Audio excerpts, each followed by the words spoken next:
To listen to the complete audiobook for free, check Amazon Audible. Link can be found in the description or the first comment. Chapter 1. Inasmuch as the scene of this story is that historic pile, Belpher Castle, in the county of Hampshire, it would be an agreeable task to open it with a leisurely description of the place, followed by some notes on the history of the Earls of Marshmoreton, who have owned it since the 15th century.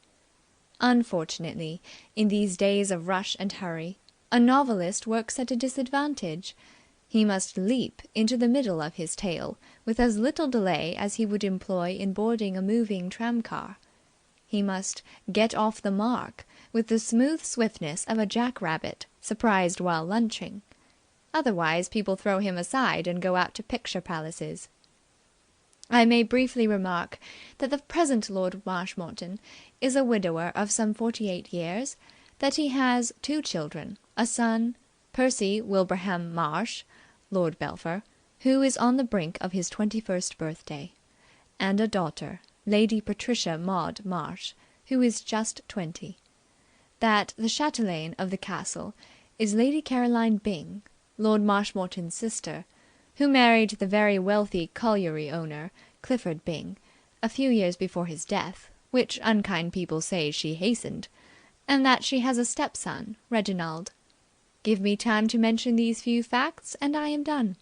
On the glorious past of the Marshmoretons I will not even touch. Luckily, the loss to literature is not irreparable. Lord Marshmoreton himself is engaged upon a history of the family, which will doubtless be on every bookshelf as soon as his lordship gets it finished. And, as for the castle and its surroundings, including the model dairy and the amber drawing-room, you may see them for yourself any Thursday, when Belpher is thrown open to the public on payment of a fee of 1 shilling a head. The money is collected by Keggs, the butler, and goes to a worthy local charity. At least, that is the idea. But the voice of calumny is never silent, and there exists a school of thought, headed by Albert the page boy, which holds that Keggs sticks to these shillings like glue, and adds them to his already considerable savings in the Farmers' and Merchants' Bank, on the left side of the High Street in Belpher village, next door to the Oddfellows' Hall. With regard to this, one can only say that Keggs looks far too much like a particularly saintly bishop to indulge in any such practices. On the other hand, Albert knows Keggs. We must leave the matter open. Of course, appearances are deceptive.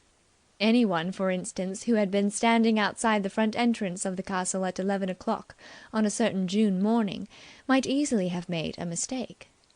Such a person would probably have jumped to the conclusion that the stately middle-aged lady of a determined cast of countenance, who was standing near the rose garden, talking to the gardener and watching the young couple strolling on the terrace below, was the mother of the pretty girl, and that she was smiling because the latter had recently become engaged to the tall, pleasant-faced youth at her side. Sherlock Holmes himself might have been misled. One can hear him explaining the thing to Watson in one of those lightning flashes of inductive reasoning of his. "It is the only explanation, my dear Watson. If the lady were merely complimenting the gardener on his rose garden, and if her smile were—" To listen to the complete audiobook for free, check Amazon Audible. Link can be found in the description or the first comment.